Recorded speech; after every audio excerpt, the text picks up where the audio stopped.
Com relação ao julgamento final e o que se desenvolve ali dentro desse cenário, nós temos dois textos muito fortes que nós encontramos em Mateus 25 e em Apocalipse 20.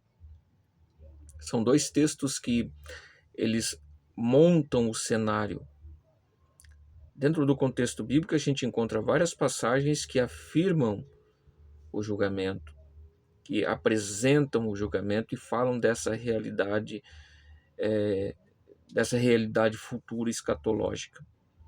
Mas em Mateus 25 e em Apocalipse 20, nós temos um cenário armado. Em Mateus 25, é interessante nós analisarmos que há um grupo perante o Senhor e o Senhor vai fazer uma separação desse grande grupo entre os que assistiram os necessitados, contribuíram para os que estavam passando por necessidade. Nós vemos ali, né? Quando me viste com fome, com sede, nu, em prisão. São pessoas necessitadas que, dentro de um contexto de injustiça e de corrupção, foram assistidas por um grupo de pessoas. Esses são os que estarão à direita do Senhor, que entrarão para o gozo eterno com o Senhor. Em contrapartida, os que não contribuíram, não assistiram ao necessitado, não vestiram o que estava nu, não alimentaram o que estava com fome, não deram água ao que estava com sede, não visitaram aquele que estava preso. É claro que isso é uma linguagem figurativa e metafórica que expressa uma realidade, mas não uma literalidade, e até pode, de fato, né, em algumas circunstâncias, apresentar uma pessoa nessas condições específicas apresentadas no texto, mas a gente entende que isso é uma linguagem figurativa e metafórica, que representa uma realidade. Porém, esses que não contribuíram para este grupo necessitado, será lançado fora da presença do Senhor. O que nos chama a atenção aqui é o que está sendo analisado nesse julgamento e que a gente pode encontrar em Apocalipse 20 são as obras. O que está sendo avaliado? As obras. Apocalipse 20 relata que aqueles que estão sendo julgados serão julgados segundo as suas obras.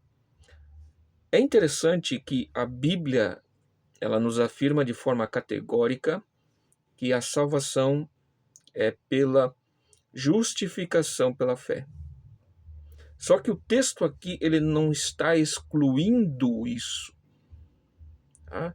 Por quê? Porque tudo que a gente faz, toda obra que nós realizamos está baseada na fé na pessoa de Cristo. Com base nesse contexto, a capacitação que nos é dada por meio do Espírito é dada por meio da nossa salvação, mediante a justificação que nós temos em Cristo, por intermédio da fé. Mas o que é avaliado aqui é as obras, os trabalhos, né? a conduta relacional, né? A condição relacional que nós temos e que nós construímos dentro de um contexto, tá? um contexto de prática, de atividade, dentro de um contexto de um evangelho ativo, de uma igreja ativista, uma igreja que trabalha, uma igreja que não é passiva.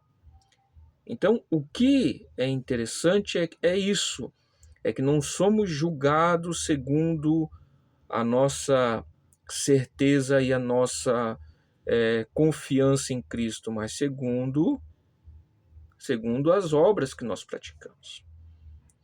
Por quê? Porque essas obras, elas são realizadas com base em toda a nossa esperança da pessoa de Cristo, em nossa fé baseada ou fundamentada na pessoa e na obra de Cristo. O que nos é requerido é nossas obras, o que nós temos praticado, o que nós temos feito. Isso que nos será requerido. Isso é muito interessante, porque se nós enxergarmos dentro de uma perspectiva escapista, em que pela minha fé em Cristo eu sou justificado, e isso me garante a minha salvação, é um risco que a gente corre. Tá? E é muito interessante que isso está sendo escrito para quem? Está sendo escrito para igrejas. Então está dentro de um contexto dos seguidores do Cordeiro, dentro do contexto dos que depositam sua fé em Jesus, que testemunham de Jesus. Então a nossa segurança não está em uma fé cega e em uma fé morta. A nossa segurança está em uma fé ativa. E é interessante que Tiago ele fala sobre isso, que a fé sem obras ela é morta. Então, a nossa fé deve ser demonstrada no quê? Dentro de um contexto ativo, dentro de um contexto de trabalho, trabalho religioso, dentro de um contexto eclesiológico. Então, é dentro desse contexto que nós entendemos que a missiologia não pode ser separada da escatologia. Então, a visão escatológica que a igreja tem deve motivá-la ao seu trabalho missionário, ao seu trabalho de anunciar o Senhor, anunciar a sua vinda, dentro de 4 perspectivas, né? Dentro da questão da vinda do Senhor, a mensagem ela deve ter esses 4 pilares, né? A vinda do Senhor, o julgamento do Senhor, a ressurreição do corpo, a ressurreição dos mortos e o novo céu e a nova terra. Então, é com base nesses 4 fundamentos que a nossa mensagem, a mensagem da igreja e a obra do Senhor, ela deve ser realizada. Então, é sempre importante não esquecermos de que a mensagem cristã ela está fundamentada nesses 4 pilares, e a mensagem cristã ela é tanto escatológica, né, como missionária. Essa é a mensagem da igreja. Anunciar o Senhor enquanto se trabalha, ou trabalhando enquanto o Senhor não vem. Trabalhar enquanto se espera. Tá? Então, dentro desse contexto, a gente demonstra a nossa esperança no Senhor e trabalhamos para o Senhor.